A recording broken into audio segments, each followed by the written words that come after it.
नमस्कार दोस्तों, मेरे YouTube चैनल में आपका स्वागत है। ठंड अपने पूरे सवाब पर थी। रह रहकर शीतलहर हड्डियों का मिजाज पूछ रही थी, मगर बीना जी का मन दिन दुनिया से बेखबर खुद से ही सवाल कर रहा था। क्या गर्म साल स्वेटर काफ़ी होता है गर्माहट के लिए? जीने के लिए रिश्तों के स्नेह की आँच जब तक रंगों में लहू बनकर ना दौड़े, कौन जिंदा रह सकता है? क्या सच कोई इतना मजबूत या मजबूर हो सकता है कि अस्पताल जाकर मोतियाबिंद का ऑपरेशन अकेले ही करा ले? उन्हें बार बार कल की बात याद आ रही थी।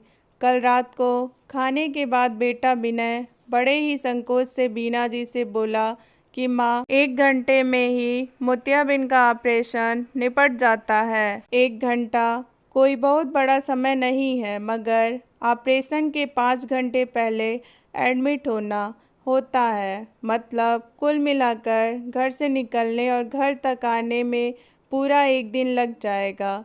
क्योंकि अस्पताल यदि यही होता तो फिर भी ठीक था। शहर का बड़ा अस्पताल यहाँ से 80 किलोमीटर दूर है। मोतियाबिंद का छोटा सा ऑपरेशन है और आप तो वैसे भी सब संभाल लेती हो। पिताजी के नहीं रहने के बाद उनकी जगह मिली अनुकंपा नियुक्ति के साथ हम लोगों को भी आपने बखूबी संभाल लिया। फिर तो यह छोटा सा ऑपरेशन है, पूरी व्यवस्था है, कोई अड़चन नहीं होगी। शहर के सबसे नामी डॉक्टर हैं, उनका सारा स्टाफ पूरी तरह प्रशिक्षित है। मैं स्टेशन आपके साथ चलूँगा, टिकट लेकर आपको बैठा दूँगा। बीना जी ने खुद को संभालते हुए बेटे से पूछा। और वापसी में मैंने अस्पताल में बात कर ली है। जब तक मैं आपको लेने ना पहुंचूं, आपको आराम करने दे। डिस्चार्ज मैं ही करवाऊंगा। वैसे भी टैक्सी में लौटना है हम दोनों को। बेटे ने सपाट उत्तर दिया। ओह, तो सब तय हो गया है। बीना जी बुदबुदाए। बेटा आंखें चुरा सोने चला गया। रात भर बेटे के कमरे की बत्ती जलती रही और बातों की धीमी धीमी आवाज़ आती रही। ट्रेन आने के समय अचानक अफरा तफरी मच जाती है। बीना जी भी वर्तमान से लौट आई, मन में ऐसे जाने कितने प्रश्नों का सैलाब लिए।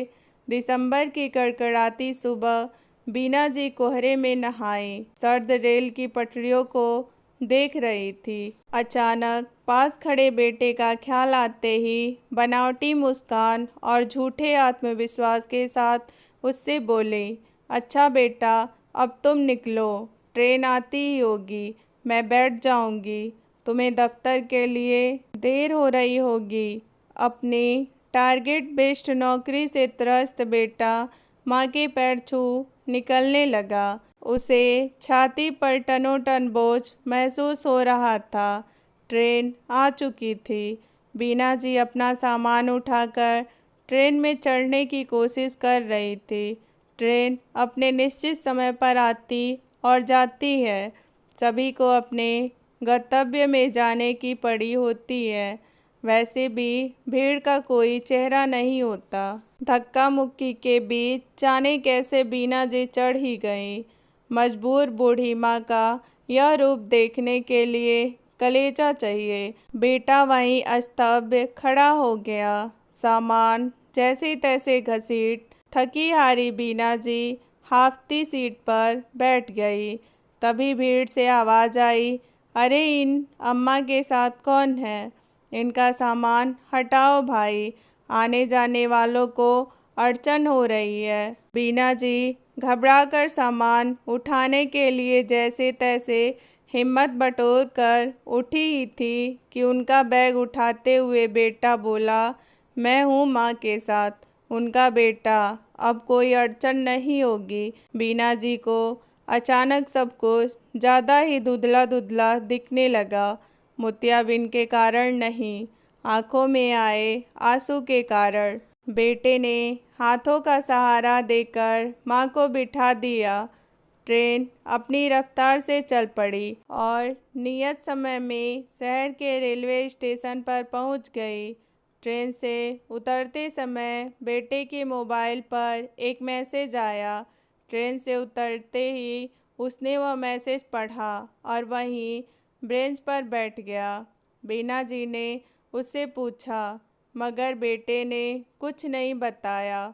ऑपरेशन सफलतापूर्वक हो चुका था। दिन ढलते ढलते छुट्टी मिल गई।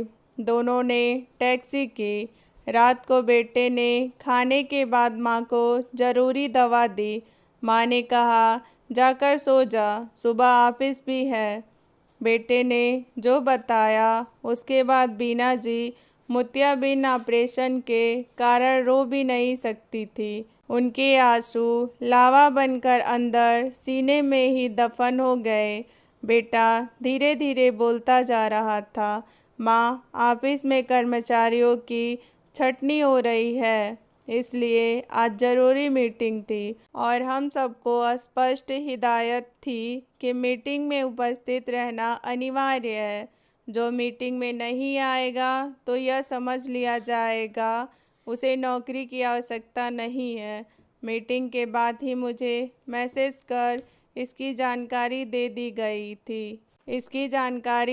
गई थी। फिर मेल भी आ गया। मैं चाहता था आपका ऑपरेशन बिना किसी दिक्कत के हो जाए, इसलिए नहीं बताया। आप बिल्कुल दुखी मत होना। ताज़ा ऑपरेशन हुआ है, नौकरी फिर मिल जाएगी। आज फिर बेटे के कमरे में रात भर जलती रही और धीमी धीमी आवाज़ आती रही। बीना जी बहुत आत्मग्लानि हो रही थी। क्या क्या सोच लिया था उन्होंने कि बेटा पराया हो गया, माँ का दर्द भी नहीं समझ पा रहा। उन्हें अब पता चला कितना मजबूर था वो।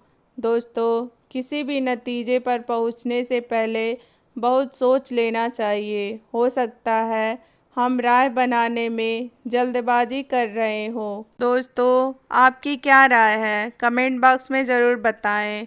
कहानी पसंद आए तो वीडियो को लाइक, शेयर और सब्सक्राइब करें। Thank you. मिलते हैं अगली कहानी में।